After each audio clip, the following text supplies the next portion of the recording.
السلام علیکم دوستو، آپ کا اپنا چینل نوری اسلامک ٹیوبر کافی عرصے کے بعد آپ کی خدمت میں پھر سے آپ سے روبرو ہے۔ آج کی اس ویڈیو میں ہم آپ کو بتائیں گے پیغمبر خدا حضرت ابراہیم علیہ السلام کے بارے میں، ان کی ولادت کے بارے میں، بت پرستی کے خلاف ان کی تبلیغ اور نمرود کی طرف سے ان کو آگ میں پھینکے جانے کا واقعہ۔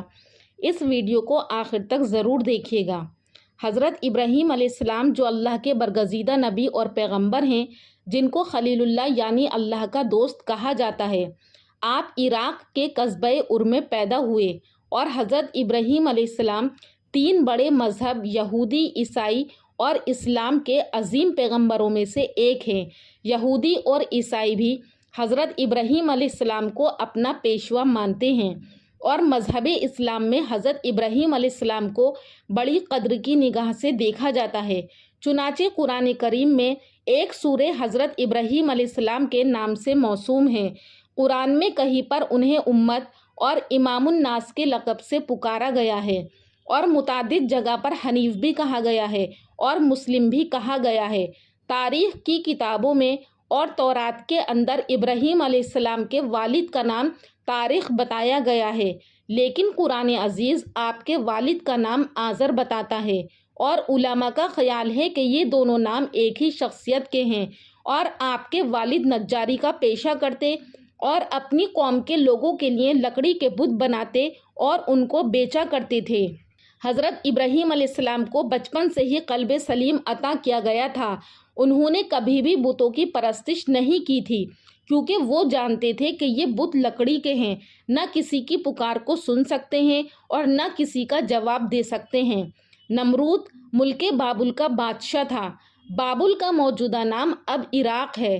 نمرود انتہائی مغرور شخص تھا۔ جب اس کے ظلم کا دائرہ وسیع ہو گیا تو اس نے لوگوں سے کہنا شروع کر دیا کہ میری پرستش کریں، کیونکہ لوگ پہلے ہی غیر اللہ اور لکڑی سے بنے ہوئے بتوں کی پرستش کیا کرتے تھے، لہٰذا وہ اسے بھی آسانی سے خدا ماننے پر آمادہ ہو گئے اور وہ اللہ کو بالکل ہی بھلا چکے تھے۔ پروردگار عالم نے اس قوم کی ہدایت اور رہنمائی کے لیے ان میں اپنا نمائندہ بھیجنے کا ارادہ فرمایا۔ نمرود کے دربار میں نجومی بھی تھے۔ تاریخ کی کتابوں میں بتایا جاتا ہے کہ بابل کے نجومیوں نے پیشن گوئی کی تھی کہ ایک ایسا بچہ پیدا ہوگا جو نمرود کی طاقت سے مقابلہ کرے گا، تو نمرود کی یہ کوشش تھی کہ کوئی ایسا بچہ پیدا نہ ہو بلکہ اس کو قتل کر دیا جائے، لیکن اس کی کوئی تدبیر کارگر نہ ہوئی اور یہ بچہ آخرکار پیدا ہو گیا۔ اس بچے کی ولادت کے قریب ان کی ماں ان کو ایک غار میں لے گئیں اور اسی غار میں ان کی پرورش ہونے لگی، یہاں تک کہ حضرت ابراہیم علیہ السلام کی عمر کے 13 سال اسی غار میں گزر گئے۔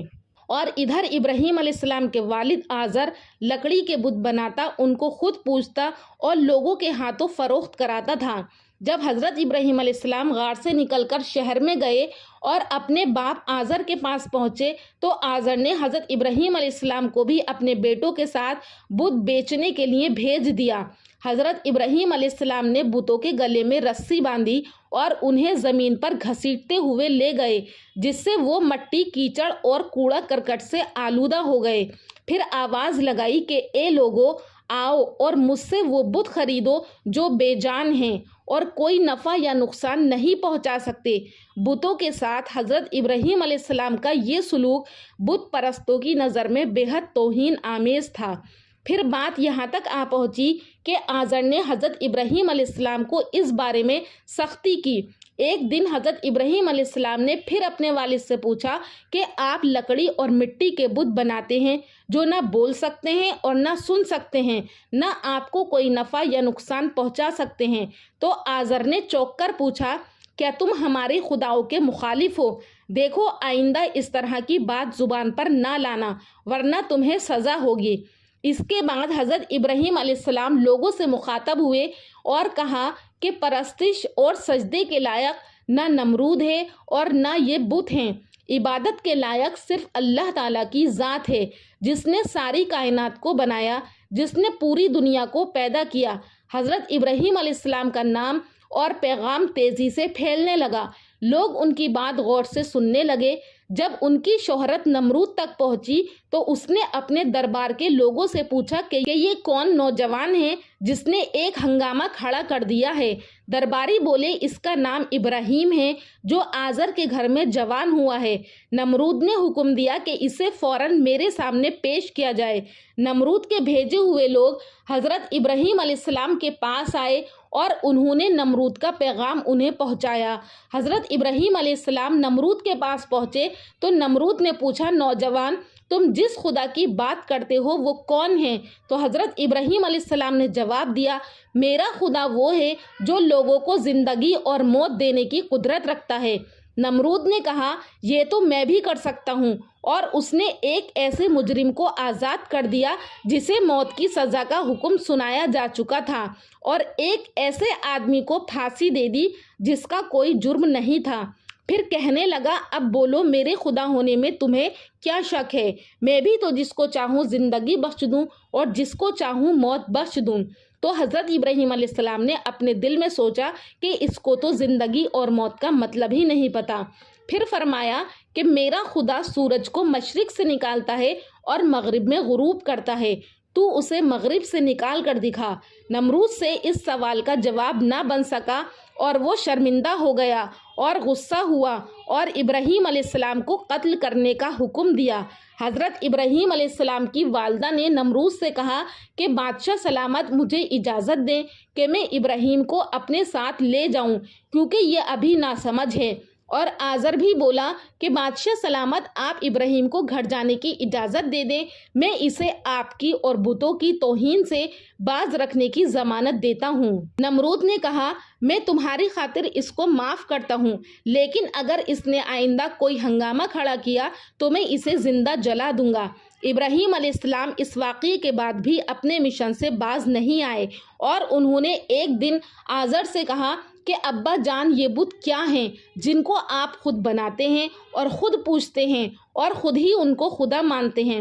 تو آزر ان کی یہ بات سنتے ہی بگڑ گیا اور اس نے کہا کہ ابراہیم فوراً میرے گھر سے نکل جاؤ، میں تمہیں مزید برداشت نہیں کر سکتا۔ ابراہیم علیہ السلام یہ کہتے ہوئے گھر سے نکلے کہ آپ نہیں مانتے تو میں جاتا ہوں، مگر میں اپنے مشن سے باز نہیں آؤں گا کیونکہ میں خدا سے ڈرتا ہوں اور ان بتوں سے یا نمرود سے نہیں ڈرتا۔ حضرت ابراہیم علیہ السلام نے اپنے گھر سے الگ اپنا کوئی انتظام کر لیا اور وہاں سے چلے گئے، مگر اپنے قول کے مطابق اللہ کی بندگی کی دعوت دیتے رہے اور بتوں کی عبادت کا انکار کرتے رہے۔ ملک بابل کے لوگ ہر سال عید منایا کرتے تھے اور اس دن کچھ خصوصی کام انجام دیا کرتے تھے، چنانچہ وہ لوگ سارا دن شہر سے باہر گزارتے تھے۔ ایک دفعہ جب عید کا دن آیا تو آزر نے ابراہیم سے کہا کہ تم بھی ہمارے ساتھ میلے میں چلو، تو ابراہیم علیہ السلام نے ستاروں کی جانب نگاہ کی اور کہا کہ میں بیمار ہوں، میں نہیں جاؤں گا، اور وہ لوگ شہر سے باہر چلے گئے۔ تو حضرت ابراہیم علیہ السلام اکیلے اس شہر میں رہ گئے۔ جب حضرت ابراہیم علیہ السلام نے دیکھا کہ شہر خالی ہے اور بت خانے کا کوئی محافظ بھی نہیں ہے تو حضرت ابراہیم علیہ السلام نے ایک کلہاڑا لیا اور بت خانے میں جا پہنچے۔ اس عالیشان بت خانے کو دیکھنے لگے جس کو بڑی نفاست کے ساتھ سجایا گیا تھا۔ آپ نے ان بتوں کا مذاق اڑانے کے لیے کھانا ان کے آگے رکھا جو آپ ساتھ لے گئے تھے۔ آپ نے ان سے کہا، کیا تم کھانا کھاؤ گے؟ جب بتوں کی طرف سے کوئی جواب نہیں ملا تو کہا کہ تم بولتے کیوں نہیں؟ لیکن اب بھی کوئی جواب نہ ملا تو اس پر حضرت ابراہیم علیہ السلام نے کلہاڑا اٹھایا اور ایک کنارے سے بتوں کو توڑنا شروع کیا۔ سارے بت چکنا چور کر دیے۔ آخر میں سب سے بڑے بت کے کندھے پر کلہاڑا رکھا اور بت خانے سے چلے گئے۔ جب شہر کے لوگ واپس لوٹے تو اپنے بت خانے میں گئے، وہاں جو ان کے بتوں کا حشر تھا یہ دیکھ کر وہ بہت حیران اور پریشان ہو گئے۔ لوگ سوچ میں مبتلا تھے کہ یہ سب کچھ کس نے کیا ہے۔ سب لوگوں کی زبان پر ایک ہی الفاظ تھا کہ کس نے کیا، ہمارے خداؤں کے ساتھ ایسا سلوک کس نے کیا ہے۔ بعض لوگوں نے کہا کہ ہم نے ایک نوجوان کو بتوں کی برائی بیان کرتے ہوئے سنا ہے جس کا نام ابراہیم ہے، وہ بتوں کی عبادت کو بے عقلی کا کام سمجھتا ہے اور اس نے ہمیں لعنت ملامت بھی کی تھی، اس لیے ممکن ہے کہ یہ کام اس نے ہی کیا ہو۔ اس طرح حضرت ابراہیم علیہ السلام پر شک ظاہر کرنے کے بعد ان پر ایک مقدمہ چلا۔ انہوں نے حضرت ابراہیم علیہ السلام سے پوچھا، کیا ہمارے خداؤں کے ساتھ یہ سلوک تم نے کیا ہے؟ حضرت ابراہیم علیہ السلام نے بڑے اطمینان سے جواب دیا، یہ بات اس بڑے بت سے پوچھو کہ جس کے کندھے پر کلہاڑا ہے۔ اس شخص نے کہا، وہ تو بول نہیں سکتا۔ تو حضرت ابراہیم علیہ السلام نے جواب دیا، جی ہاں، بولنا تو دور کی بات، اگر ان کی آنکھ پر کوئی مکھی بھی بیٹھ جائے تو یہ اسے بھی اڑا نہیں سکتے، دوسروں کو نفع یا نقصان کیا پہنچائیں گے۔ مگر تعجب کی بات یہ ہے کہ تم لوگ پھر بھی اس مجبور لاچار کو خدا مانتے ہو، اس کو سجدہ کرتے ہو اور اس کی پوجا کرتے ہو۔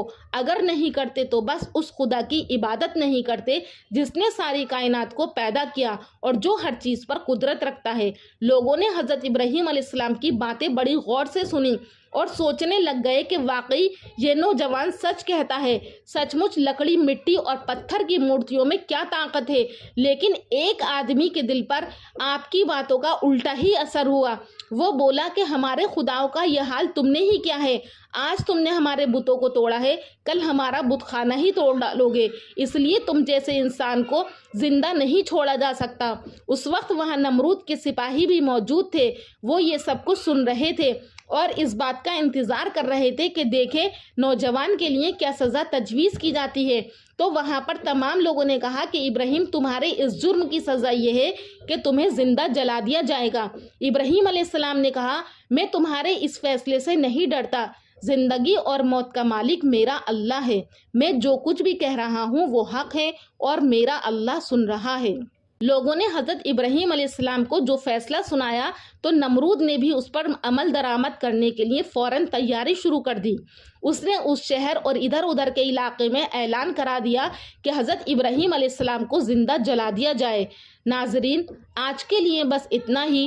امید کرتی ہوں کہ حضرت ابراہیم علیہ السلام کی زندگی کا ایک حصہ آپ کو اچھی طرح سے سمجھ میں آ گیا ہوگا۔ اس کا پارٹ 2 لے کر انشاءاللہ جلد حاضر ہوں گی نیکسٹ ویڈیو میں۔ تب تک کے لیے اللہ حافظ۔